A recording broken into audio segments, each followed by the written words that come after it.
Ce que je vais essayer de faire aujourd'hui, c'est de chercher à savoir s'il est possible de penser un humanisme à notre époque, c'est-à-dire la possibilité qu'il y ait, aussi minimalement soit-il, une humanité commune, en ces temps où les transcendances se dissipent et laissent place à une immanence toujours plus molle. Clairement, je vais chercher à savoir si un humanisme est possible au temps du nihilisme. Pour ce faire, je vais d'abord expliquer les raisons qui m'ont poussé à travailler à partir du courant de pensée qu'est l'humanisme. Ensuite, je vais me lancer dans une petite histoire de l'humanisme classique que je vais problématiser par l'entremise des camps de concentration, compris comme conséquence métaphysique de l'humanisme, pour finalement tenter de poser les bases d'un humanisme nihiliste. Voilà un large programme. Lançons-nous. Je vais commencer avec la Seconde Guerre mondiale. Malgré un sensible essoufflement de la force symbolique que cette guerre pouvait représenter, j'aimerais tout de même utiliser cet événement extrême comme point d'ancrage historique à mon propos. Ce moment représente pour moi une limite de laquelle il faut s'éloigner. Cette limite est la concrétisation matérielle d'une possibilité théorique, soit de la déshumanisation de millions d'humains. En effet, je pense qu'il est possible de tracer un lien entre la déshumanisation et l'existence des camps de concentration. Plus encore, comme l'a écrit l'auteur Primo Levi, qui fut déporté à Auschwitz, cet événement montre qu'il est possible de dompter des êtres qui eux-mêmes se considéraient comme humains, afin qu'ils et elles finissent par ne plus se révolter vis-à-vis leur propre finitude. L'auteur va jusqu'à dire que les déportés n'étaient pas uniquement délocalisés de leur milieu de vie, mais aussi de l'autre côté de l'humanité, où il est possible d'atteindre un niveau ultime d'indifférence passive dû à une soumission imposée. Situation à la fois dangereuse et intolérable. Voilà ma prémisse de départ. Donc, qu'est-ce qui a pu rendre possible cet événement? Il est envisageable de penser que ces usines à déshumaniser sont la conséquence matérielle de l'humanisme classique, poussé à son expression la plus radicale. Voilà une situation pour le moins complexe. Et là, je vais essayer de le dire lentement parce que ça joue beaucoup là, puisque cela en vient dire que l'affirmation d'une humanité, ce que l'humanisme fait, ait pu en arriver à son opposé, la déshumanisation. Pour bien comprendre les fondements de cette perspective, il est nécessaire de faire un rapide retour en arrière jusqu'à la fin du 14e siècle, moment de l'apparition du courant de pensée qui est l'humanisme. Je vais prendre une gorgée pour raconter cette histoire-là. À son début, l'humanisme classique cherchait à placer la culture humaine comme nécessité première, se séparant ainsi des penseurs antiques et de la pure scolastique médiévale, de sorte que son apparition coïncide avec les premiers balbutiements de la modernité. L'une des caractéristiques primordiales de ce courant est le développement de l'idée que l'humain se définit avant tout comme étant une relation sujet-objet avec soi-même. Nous serions à la fois les créateurs et la création, et ce, en toute connaissance de cause. En d'autres mots, ce courant d'idées est une prophétie autoréalisatrice consciente de l'être. J'aime vraiment cette phrase-là, elle est drôle à dire. Les humanistes considèrent donc que l'humain ne va pas de soi, tout en affirmant qu'il y a une nature humaine et qu'il faut à la fois la découvrir et la développer. Le libre arbitre se mélange à l'essentialisme. Afin de mieux cerner l'influence qu'a pu avoir l'humanisme, je vais exposer deux tenants et deux aboutissants à l'humanisme classique. En premier lieu, les deux tenants importants de l'humanisme sont l'éducation et la technique. En effet, être humaniste, c'est d'affirmer la capacité d'émancipation et d'autodétermination de l'humain par un processus d'éducation. À partir de cette réalisation, plusieurs objectifs peuvent être mis de l'avant, comme la création de valeurs fédératrices, comme la tolérance et la sympathie, ou une mise à différence avec les animaux, ou encore le concept de dignité humaine. Toutes des choses que certains humanistes ont faites. Mais il est encore de nos jours difficile d'affirmer une cohérence dans les nombreuses fins désirées par les humanistes. Toutefois, peu importe les fins précises désirées, le moyen reste le même, l'utilisation de l'éducation comme outil pouvant modeler les humains. C'est un petit bout important, ça, modeler les humains. Cette volonté de modeler fut appuyée par l'augmentation exponentielle de techniques favorisant le développement des connaissances, comme le renouvellement de l'imprimerie, le raffinement des traductions ou encore la propagation d'une grammaire généralisée. Il est simple d'y voir une addition d'outils tournés vers les humains, mais aussi vers les autres, vers les non-humains. En effet, pour se contrôler, il est nécessaire aussi de dominer ce qui pourrait nous influencer. C'est ainsi qu'apparaissent les deux aboutissants importants de l'humanisme classique, l'impérialisme et l'anthropocentrisme. Ces deux conséquences sont en grande partie causées par l'immense production de sens qu'apporta l'efficacité de l'éducation. Comme l'a bien exposé l'auteur Clément Révet, il apparaît avec l'humanisme un enchantement collectif, une vérité symbolique assez forte pour que les humanistes sentent la légitimité d'affirmer un sentiment de supériorité sur le reste du monde. Ce sentiment se changea rapidement en volonté de domination bienveillante et souvent hypocrite. C'est ainsi que les humanistes pouvaient créer du sens pour ensuite dominer ce qui n'en avait pas dans leur système. C'est ce sentiment qui est à la base de l'arrogance qui a porté le projet occidental de domination autant métaphysique, c'est-à-dire la connaissance intelligible ou idéale, laquelle se transporta dans le sensible, matériel, dans le monde. Dès lors, la relation des Occidentaux avec le reste de l'humanité non occidentale, comme avec la faune et la flore, s'est considérablement détériorée. C'est ainsi que les puissants imposèrent une hégémonie sociale, culturelle, existentielle et peut-être même ontologique. L'humanisme a été un des moteurs principaux de l'impérialisme. À cette grave accusation se rajoute celle de l'anthropocentrisme. Les humanistes, en considérant leur propre définition d'humain comme valeur suprême, finirent par s'absolutiser eux-mêmes. C'est ce qui signifie qu'ils imposèrent leur conception d'humain, soit sa suprême importance, sur le reste du monde. La logique éducative, appuyée par la technique, apporta ainsi un sentiment de puissance qui impulsa l'impérialisme et l'anthropocentrisme que l'on connaît encore bien aujourd'hui. L'humanisme donne une présomptueuse impression d'importance. Heureusement, ce sentiment fut depuis remis en question par plusieurs. En effet, malgré que la modernité se consolide toujours plus, l'humanisme, lui, se voit bientôt effrité par différentes pensées critiques. Il apparaît une méfiance toujours plus grande envers nos représentations et nos interprétations, comme apparaît l'être l'humanisme lui-même. C'est tout le régime de vérité constitué par l'humanisme qui est remis en question, que ce soit l'idée de nature humaine, les valeurs promues jusqu'à maintenant, ou encore la notion de sujet-objet. Tous ces concepts qui créaient du sens, des unités et des confortables systèmes sont démontés. L'humanisme se montre tranquillement sous son vrai jour, un masque, qu'on peut relever et qui, derrière lui, montre une métaphysique vide. Comme apparaît l'être l'humanisme, qui est dorénavant perçu comme n'étant qu'une idée intelligible. La mise en place de concepts comme celui de l'humain se découvre être qu'une construction sans fondement, qu'une pure construction. Donc, nous arrivons ainsi à la Seconde Guerre mondiale, ce moment où les camps de concentration et la déshumanisation se réalisa. Comment cela fut-il possible? Toujours plus nombreux sont ceux et celles pensant que les camps de concentration sont la conséquence d'un déboulement métaphysique. Ce qui est essentiellement dénoncé, ce sont les conséquences démesurées qu'a pu causer le fait de délimiter le propre de ce qui est humain. Cette critique de la délimitation se rajoute ainsi à celle que l'idée d'humain elle-même soit constituée d'idées extérieures, de métaphysique. Et si l'on considère que l'idée d'humain est une construction, alors penser que ce qui est non humain l'est tout aussi. En effet, délimiter signifie aussi de circonscrire ce qui n'est pas humain, ce qui ne peut exister, ou pire, ce qui ne doit plus exister. On peut comprendre qu'ici, c'est le nazisme qu'on pointe du doigt. Ceux et celles qui ont perpétré cette radicale déshumanisation. En contrepartie, et à un autre niveau, il est aussi possible de croire que les nazis se sont élevés contre un modèle de société prôné par l'humanisme, qui comprend souvent des valeurs libérales. Peu importe ces deux possibilités, accusent au final le même ennemi, l'idée d'humain comme dangereux leurre métaphysique qui s'ignore.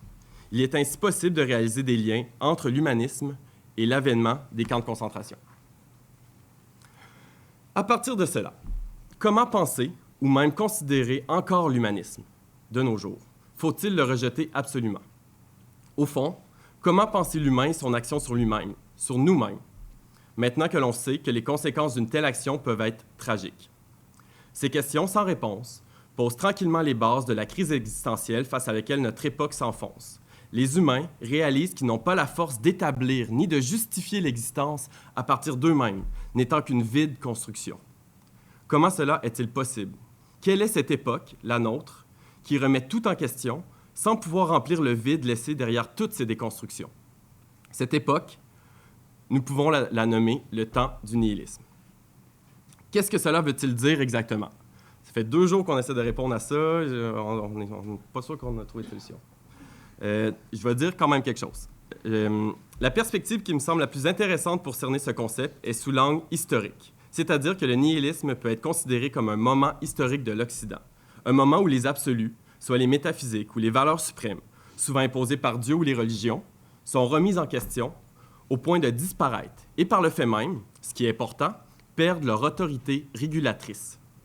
La disparition de ces piliers qui fondaient notre monde jette l'humanité dans le vide. Nous voilà sans repère et sans base solide. C'est ainsi qu'on peut croire qu'il existe un lien entre la crise de l'humanisme et la fin des métaphysiques. Nous voilà dénudés dans la froide immanence, sans cause ni sens. Roland Jacquard est sûrement l'un des auteurs qui a mieux exposé ce qu'est le nihilisme. Pour lui, cela veut dire qu'il est dorénavant impossible de s'arrêter à une conception du monde, que notre existence est foncièrement inutile, insignifiante et sans raison extérieure. Voilà ce qui est pour le moins fâcheux.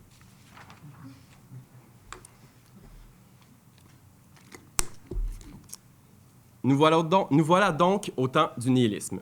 À partir de ce constat, il est possible de réagir négativement ou positivement, c'est-à-dire d'essayer de ralentir ou d'arrêter cette mise à néant, ou bien de cerner les potentialités de cet événement. C'est exactement ce qui est en jeu ici. Serait-il possible de devenir, comme l'a bien défendu le philosophe italien Vattimo, des nihilistes accomplis, compris comme moment philosophique positif? Avant de continuer, je vais résumer ce que je viens de dire un peu. D'abord, il y a la Seconde Guerre mondiale, considérée comme événement tragique limite, lequel fut le théâtre de la déshumanisation de masse, soit les camps de concentration. Ces camps peuvent être compris à la fois comme une réaction et une conséquence aux métaphysiques, et plus précisément à l'humanisme.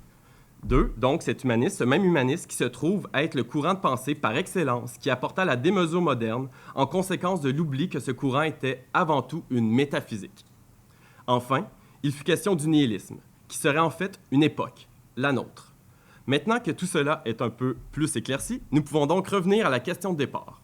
Un humanisme est-il possible au temps du nihilisme? Je vais tenter d'y répondre en 2 temps. D'abord en démontrant qu'un humanisme est encore possible à notre époque, et ensuite en essayant, je dis bien essayer, de défendre qu'un tel humanisme serait enviable. Donc, essayons. Une petite gorgée avant de me lancer là-dedans, OK? OK, c'est parti. Mais avant de me lancer dans le cœur du sujet, il faut répéter, puisqu'il ne faut pas être naïf, que l'humanisme apparaît de nos jours pour le moins court et pour le pire à jeter. La question est donc de savoir s'il est possible de penser un humanisme qui affirme une humanité qui empêcherait la dangereuse déshumanisation, sans toutefois enfermer ou exclure. Large défi. Pour ce faire, il faut donc s'éloigner des failles fondamentales de l'humanisme. Les causes de ces failles sont, bien sûr, la mise en place d'une métaphysique de l'humain et de l'existence, lesquelles nous remplissent de sens et d'espoir. Cette absolutisation d'un type d'être humain est certainement une des causes principales qui apporta le monstrueux moderne. Ce ne sera donc pas avec l'idée classique d'humain que nous pourrons continuer d'avancer. Il faut passer par un autre chemin. Déjà bien ouvert depuis la fin du 20e siècle, celui de la condition humaine. Ce qui différencie la condition humaine de l'idée d'humain est qu'elle est avant tout négative, contrairement à la nature humaine qui, elle, est positive. Ici, je l'ai surligné, donc il faut que je le dise lentement.